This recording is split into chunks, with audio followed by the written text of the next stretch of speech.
Hey everybody, welcome to the Hamakua Homestead. If you're new here, my name is Tiffany and today we are dehydrating. Well, kind of. We're actually doing two things. We are making homemade noodles and then we're going to store them. I have used this recipe lots of times so far over the last several months. I don't eat noodles myself, but my family loves it. What I've been doing lately is 1 cup of flour per 1 to 2 eggs. Or you can do majority egg yolks with a couple of whole eggs. And that seems to be the preferred flavor here in this house. But I just recently heard about a little trick of doing 100 grams of flour for every egg that you use. But here's the thing. Our eggs vary in size. Also, humidity, weather, is it raining, is it blazing hot? It's all going to make a difference on how much flour you're gonna need to get the right consistency. So what I'm gonna try today is the 100 grams per 1 egg. Start from there, add more egg or add more flour if I need to. All of that to say, making your own homemade noodles is super easy, super easy. Flour and eggs. Organic flour. Homegrown organic eggs. Yes. I think I am gonna weigh it this time. Okay. So, you can use fancy tools. I'm gonna use my KitchenAid. You don't need them. You can roll them out without it, no problem. Typically, I do 4 cups and it's gonna be a large enough serving for everybody. So I'm gonna just stick with the 4 cups for now, just because I haven't done the drying method before, which I guess is going to be approximately 400 grams. We'll see. Yeah, it looks about right. I am gonna do the responsible thing here, which is against what I usually do.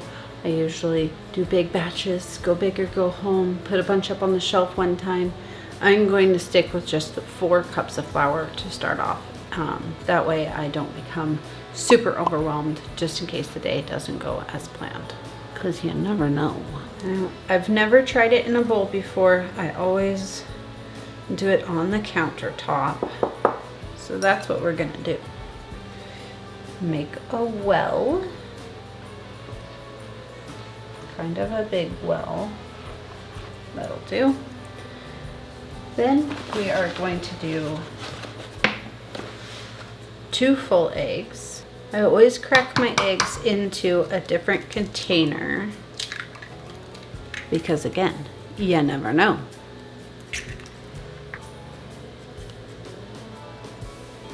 That's funny. It almost looks like a homegrown egg and a store-bought egg. That's funny. So 2 full ones, and now I'm going to separate out the yolks.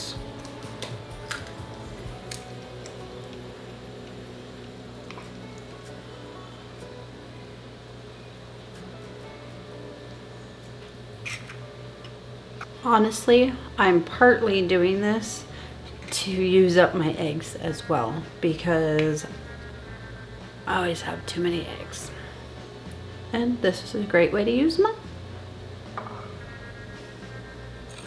So we're gonna start here, mixing this all together nice and slowly. I find that that helps the texture of the noodles come together better if you kind of do it gradually in the well like this, as opposed to all one time.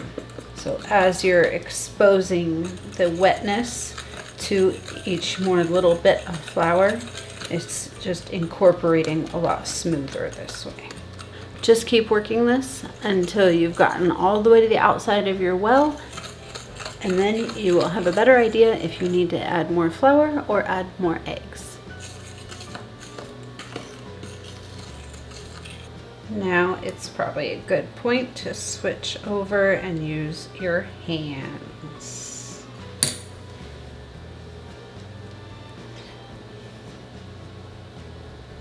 Now doing it kind of gradually is going to work to your benefit because it's going to allow the flour time to absorb the moisture. I just want you to know I find a bench scraper very useful in this situation.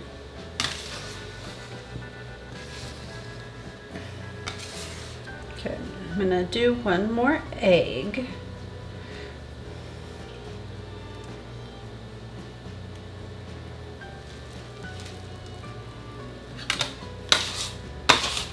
More flour. More egg, more flour, more egg, more flour.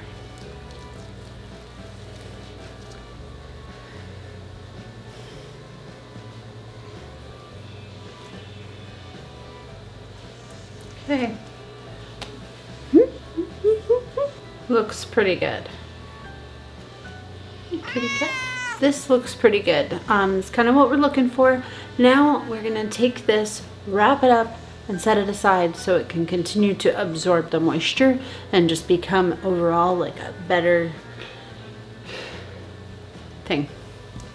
For a recap, we ended up doing 3 full eggs and 4 egg yolks, but every egg is a different size, so you're gonna have to do what you need to do, especially if you're using homegrown eggs, different sizes. So we're just going to cover up our dough ball with saran wrap.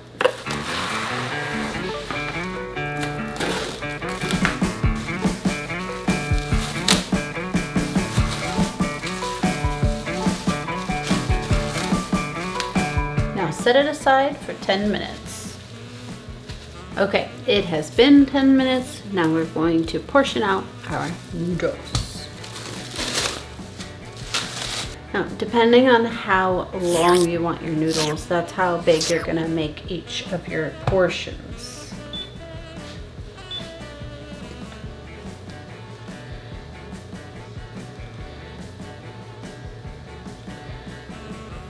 Okay, I'm gonna do 100 grams on each one.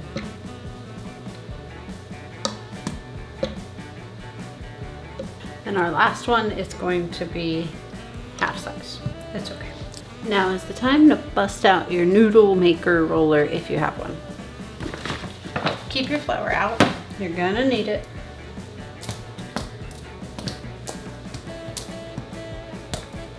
So we're gonna start off on the flat noodle attachment. It just puts out basically a lasagna noodle, and then you can put it through a different attachment to make a thinner noodle, a spaghetti or fettuccine or whichever thing you're preferring. So we're just going to start there, and I'll show you how to flatten them out, and then we'll move on to the next step. So each one is going to have its adjustments. You start off at number 1 because that is the fattest, and then you work your way down to as thin as you want it up to a number 8. Each one, you're gonna start off by just flattening it out like this. Easy peasy, nothing special. Keep your flour nearby because it's gonna keep absorbing, and you're gonna have to add more so it doesn't become sticky.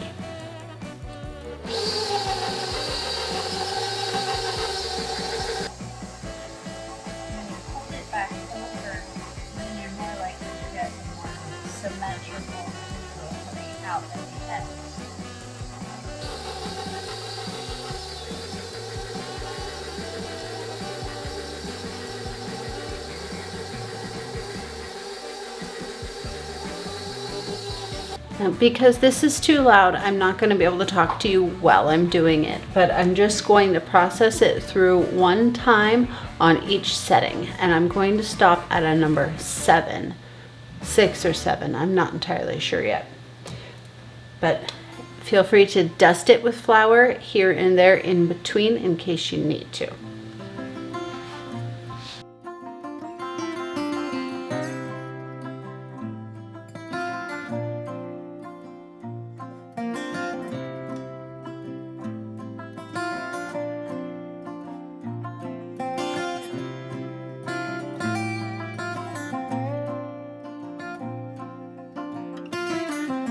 I do find that if you hold the noodle on both sides, or basically just try to prevent the noodle from stretching on itself, like the weight of itself on either side, the going inside or the coming outside, that you come out with a more shapely, uniform noodle without stressing on it, and then it will continue to go through the machine even better and prettier. Rinse and repeat.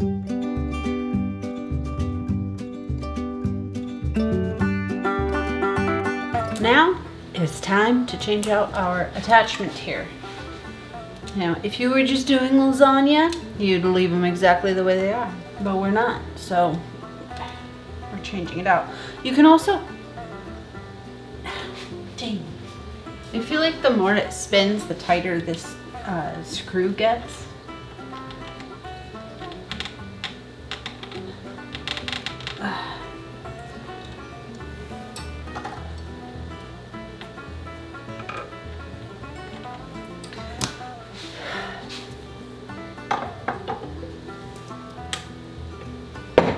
I'm really not sure why. Anyways, you can cut these by hand. All you would do is take them, fold it up like this. Make sure there's plenty of flour in between so it's not sticking. And then literally just cut it with a knife. You sure can. Nothing wrong with doing that. This thing comes with 5 different attachments. I think I got this off of Amazon for like 150 bucks. I don't actually remember how much it was, somewhere in that realm.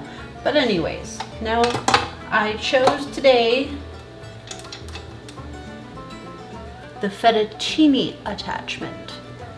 Why? I don't know. We're just making noodles. That's what we're doing. That's the goal for today, making noodles.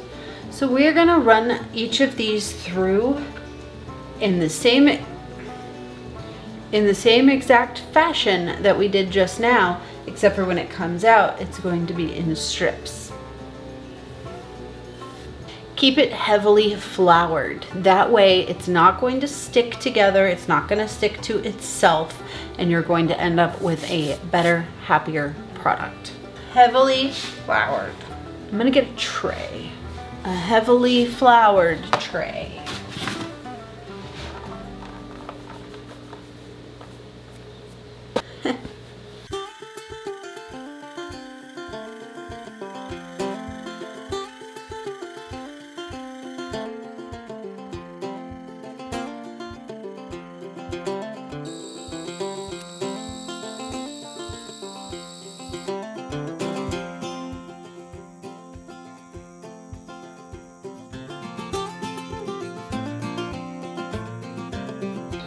We can't really move on to the next step until we clean up this mess. So there's that.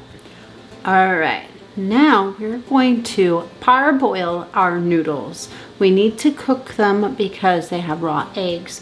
So we're going to bring our water up to a boil, boil these for 1 full minute, pull them out, and then rinse them in cold water so that the cooking process will stop.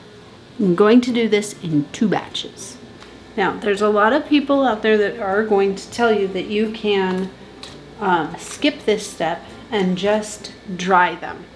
That's not the case for long-term storage. Long-term being 2 to 3 months. And the reason for this is because there are raw eggs in here. If you don't cook them, boil them for 2 minutes, you are going to increase your chances of salmonella. Now, if you were making a type of noodle that did not have eggs, I'm sure that there's a different way you could go about this. Maybe by just hanging it in the room, they get those fancy little pasta racks, or you can use the oven rack, or, various different things. But we're going the safe route here. I know for sure that these noodles are not going to exist in my house 2 to 3 months from now. They're going to be consumed. But I still don't want to risk it. Safety, safety, safety. Now we are just going to spread them out real thin to leave lots of room, lots of airflow. And that's how we're going to do it. I'm going to do it just as thinly spread as this for the next trays, and I'm just going to even it out. 1, 10. I have 10 trays, so we'll see how that goes.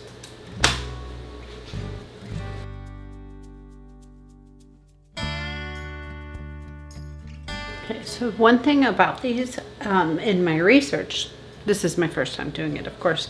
But in my research, I have learned that the noodles don't really shrink down, so it's not really about saving space in your pantry or anything. This, for me, my goal in doing this is I don't want to buy pasta for many reasons. One, it can get expensive. Two, and the most important reason, actually the number one reason, is because I want to know what's going into my family's body. I want to know that the noodles that my family is going to grab off of the shelf and whip up real quick is made from good quality organic ingredients. And that's precisely what we have here. Okay. We ended up using 8 trays.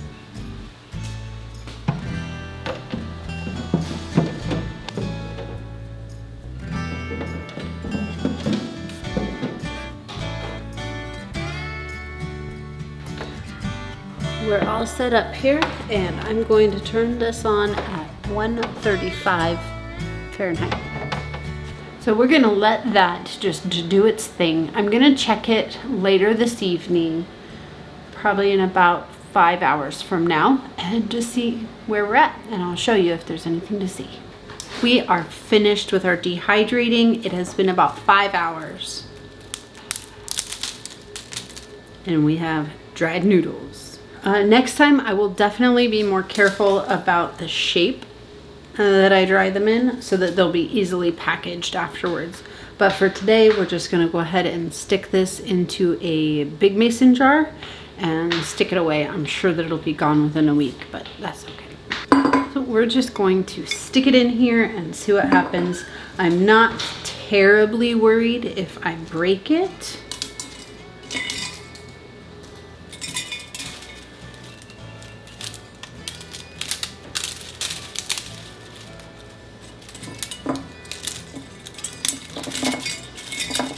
But like I said, next time I will be more conscious about the shape that I dry them in so that they'll go into whichever container I'm using prettier. It would definitely be good to be more conscious about the shape if you want your noodles to stay long in the long run. Some of these might end up being bite-sized pieces. This one, I smashed them up quite a bit. They are definitely more bite size, a lot of them. This was 3 trays. We have homemade noodles. We have homemade noodles. Just gonna pop a regular lid on there and store it away. I could put a oxygen absorber in here. You could vacuum seal it with one of those things. You have a lot of options. You could even just store it in a Ziploc bag. That would be perfectly fine too. We did it. Yay. I'm so excited. All right. Well, that's going to do it for today, you guys. Thank you so much for joining me today on the Hamakua Homestead. I'll see you again soon.